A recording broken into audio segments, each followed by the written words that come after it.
पद्धतीने हे नुकसान करत असतात. अशा प्रकारची वचनं एक भास निर्माण करतात आणि खरोखर आपण स्वतःला बलशाली समजायला लागतो. हा सर्वात मोठा मूर्खपणा आपल्या हातनं होतो. का? तर अशा प्रकारची वचनं आपल्याला भगवान कृष्णांपासून पूर्णपणे तोडून टाकतात. आणि भगवद्गीतेच्या अमूल्य अशा मार्गदर्शनापासून आपण वंचित होतो. त्यामुळे ह्या प्रकारचं मार्गदर्शन आपल्याला मृत्यूपासून वाचवू शकत नाही. हा खूप मोठा दोष या प्रकारच्या शिकवणीमध्ये आहे. आपण अशक्त आहोत म्हणून मला सशक्त अशा गुरुची आवश्यकता आहे हे जाणणं गरजेचं आहे. आणि अशा परिस्थितीमध्ये ठामपणे आपण कबूल करून योग्य मार्गदर्शन प्राप्त करणं यासाठी हृदयाचा सशक्तपणा लागतो. म्हणून हे वाक्य फार महत्वाचं आहे की मी अशक्त आहे हे मान्य करण्यासाठी लागणारं जो सशक्तपण जे आहे ना ते आपल्याकडे असणं आवश्यक आहे. आपण स्वतंत्र नाही, आपण काहीही करू शकत नाही.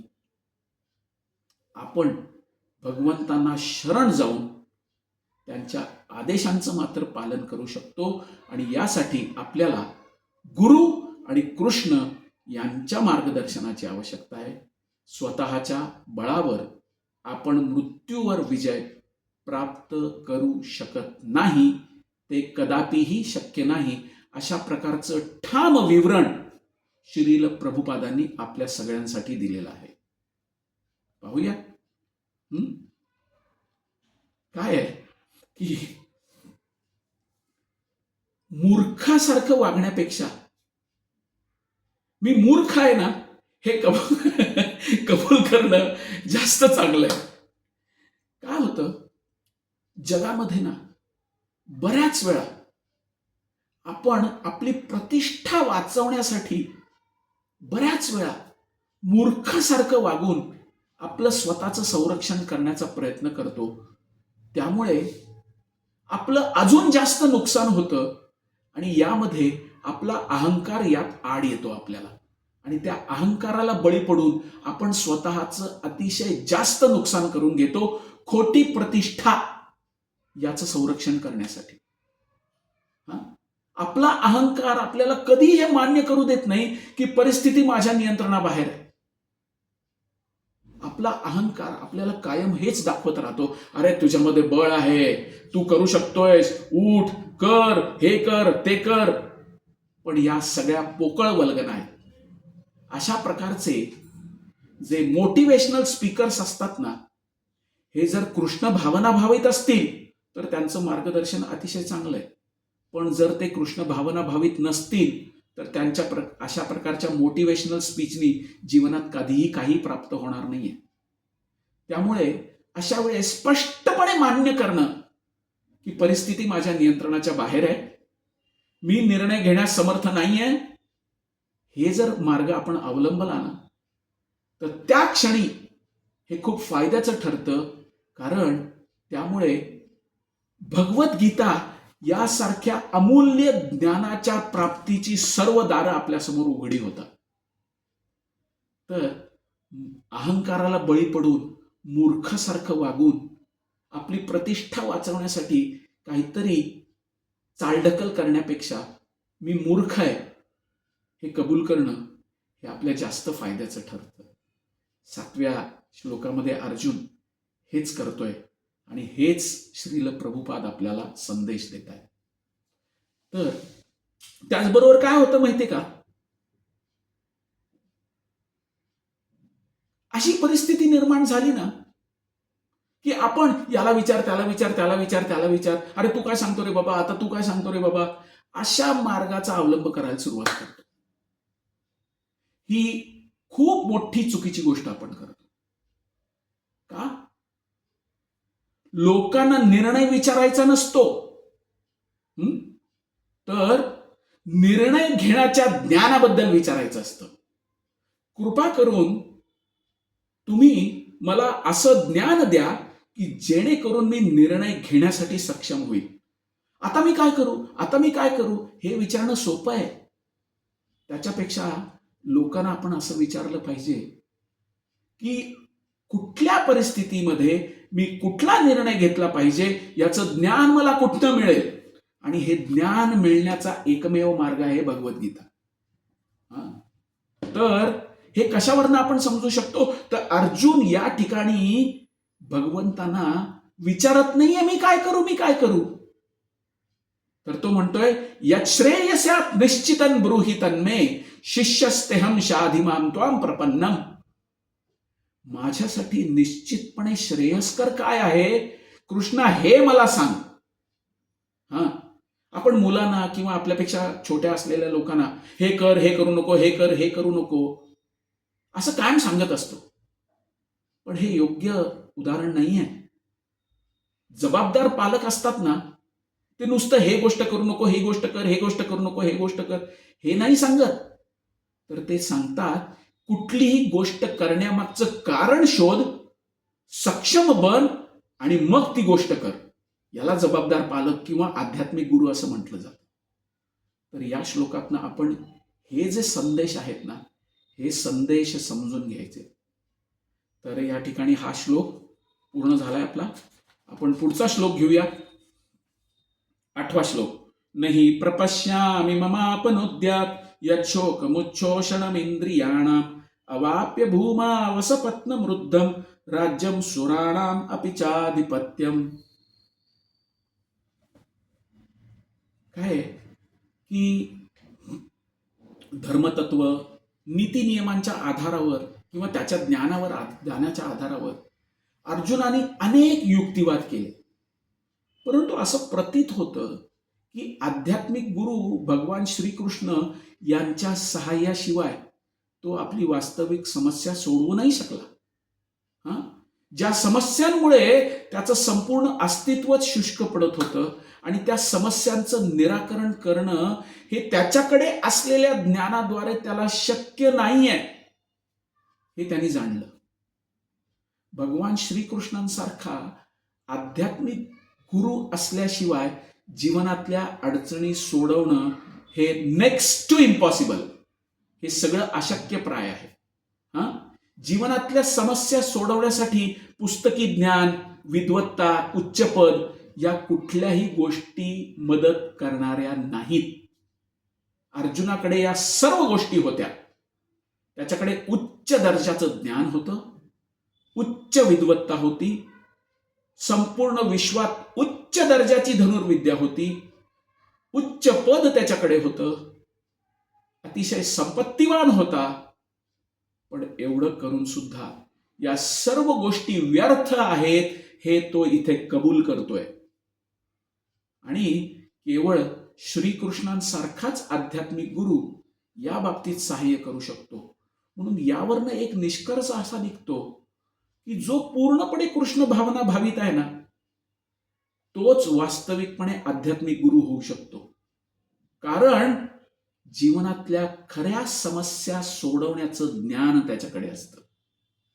आता प्रचार करण्यासाठी एका गोष्टीचा उपयोग आपल्याला होऊ शकतो. तो मुद्दा असा आहे की आपण या गोष्टीचा विचार केला पाहिजे की फक्त ब्राह्मण कुळात जन्म घेतलेलाच माणूस आपला गुरु बनू शकतो का? तर या प्रश्नाचं उत्तर शोधणं आपल्याकडनं अपेक्षित. आणि चैतन्य महाप्रभू साक्षात भगवान श्रीकृष्ण ते आपल्याला सांगतात की ब विप्र किमन्यासी शूद्रकेन नय, जेई कृष्ण तत्व व्यक्ती से गुरु होय. एखाद्या व्यक्तीचं समाजातलं स्थान, मग तो विप्र असो किंवा हलक्या जातीत जन्माला जरी आला असला किंवा तो संन्यासी जरी असला, तर हे स्थान महत्वाचं नाही आहे. पण जर एखादी व्यक्ती जरी ब्राह्मण असेल किंवा शूद्र असेल किंवा संन्यासी असेल, पण जर कृष्ण विज्ञानामध्ये पारंगत असेल, तर ती परिपूर्ण आणि अधिकृत आध्यात्मिक गुरु आहे. याचा संदर्भ चैतन्य चरितामृतामध्ये मध्यलीला 8वा अध्याय 128व्या श्लोकात दिलेला आहे. म्हणून कृष्ण भक्तीच्या विज्ञानामध्ये किंवा कृष्ण भावनेच्या विज्ञानामध्ये पारंगत असल्याशिवाय कोणतीही व्यक्ती प्रमाणित आध्यात्मिक गुरु बनू शकत नाही. आणि वैदिक साहित्यामध्ये सुद्धा सांगण्यात आलेलं आहे, हाच एम्फसिस देण्यात आलेला आहे. षट्कर्मो निपुणो विप्रो मंत्रतंत्र विशारदः अवैष्णवम गुरुर्न स्यात् वैष्णवः श्वपचो गुरु. वैष्णव किंवा कृष्ण भावनेच्या विज्ञानात पारंगत असल्याशिवाय संपूर्ण वेदविद्येमध्ये तज्ज्ञ किंवा विज्ञान असा ब्राह्मणही आध्यात्मिक गुरु बनण्यास लायक असू शकत नाही. पण एखादी व्यक्ती जरी हलक्या जातीत जन्माला आली असली पण ती जर वैष्णव किंवा कृष्ण भावना भावित असेल तर ती आध्यात्मिक गुरु आपली बनू शकते. पद्मपुराणात याचं वर्णन आहे. तर या ठिकाणी या श्लोकाचा तात्पर्य आणि संदेश सुद्धा पूर्ण होतो. आता आपण पाहूया 9वा आणि 10वा श्लोक. तर 9व्या आणि 10व्या श्लोकामध्ये संजय उवाच एवमुक्त्वा ऋषिकेशं गुडाकेश परन्तपः नयोत्स्य इति गोविन्दम् उक्त्वा तूष्णीं बभूवः. तमुवाच ऋषिकेश प्रहसन्निव भारत सेनयोर उभयोर मध्ये विषीदन्तम् इदं वचः.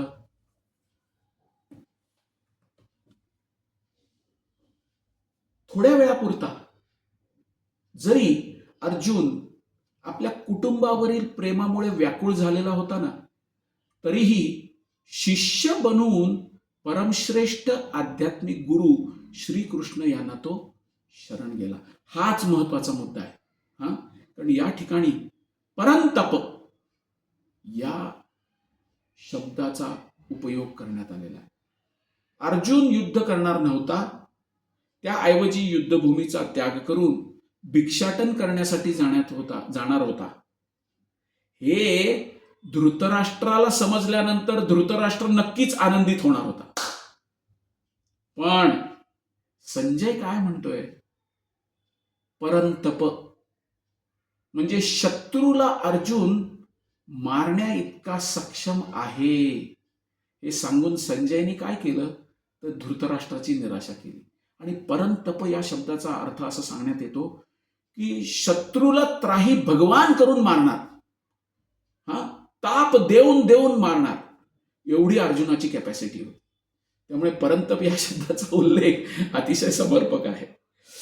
तर या ठिकाणी काही महत्वाचे मुद्दे असे आहेत. ते मुद्दे तेही असे आहेत की भगवान श्रीकृष्णांना शरण जाण्याचे परिणाम काय होतात, काय फायदे होतात.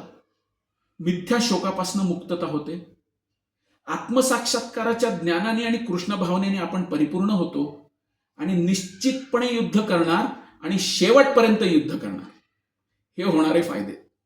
हे सांगून संपूर्णपणे धृतराष्ट्राची निराशा संजयने करून टाकली. तर भक्तासाठी भगवान कृष्ण हे मित्र, पुत्र, प्रियकर यांच्यापैकी कोणताही संबंध ठेवण्यासाठी सदैव तत्पर असतात. प्रहसन्निव भारत. तर या ठिकाणी श्रीकृष्ण हसतात. का माहितीये का, तर सुरुवातीला दोघे मित्र होते, पण या ठिकाणी अर्जुन स्वतःहून कृष्णाचं शिष्यत्व पत्करण्यासाठी तयार झाला आहे पाहून कृष्णाला हसू आलं.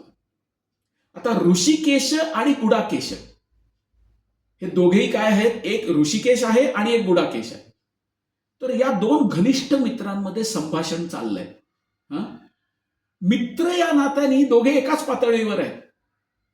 पण त्यातही एकाने काय केलंय, अर्जुनाने स्वेच्छेने शिष्यत्व पत्करलंय आणि कृष्णाला आपला गुरु म्हणून स्वीकारलंय.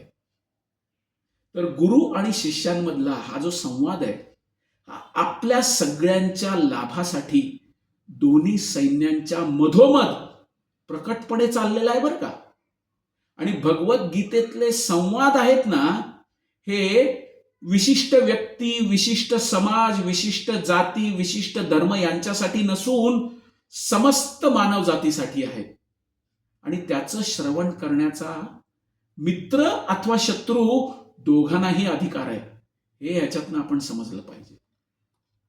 तर या ठिकाणी 9वा आणि 10वा असे दोन्हीही श्लोक पूर्ण होतात आणि हा धडाही या पद्धतीने संपूर्ण होतो. तर माझी तुम्हाला अशी विनंती राहील, ज्या ज्या श्लोकामध्ये मी तुम्हाला जो जो होमवर्क दिलेला आहे तो तुम्ही पूर्ण करायचा आहे. आणि लेक्चर ऐकत असताना होमवर्क जिथे जिथे येईल तिथे तिथे तुम्ही थांबून तो एका कागदावर लिहून घ्यायचा आणि तो पूर्ण करायचा. याचा निश्चितपणे आपल्या सगळ्यांना आपल्या उर्वरित आयुष्यामध्ये प्रचारासाठी आणि भगवत धामात परत जाण्यासाठी फायदा होईल अशी अपेक्षा करूया, अशी आशा करूया. भगवान कृष्णांना नमस्कार करूया. ग्रंथराज भगवद्गीता की जय. श्रील प्रभुपाद की जय. निताई गौर प्रेमानंदे. हरी हरी बोल. धन्यवाद. Thank you very much.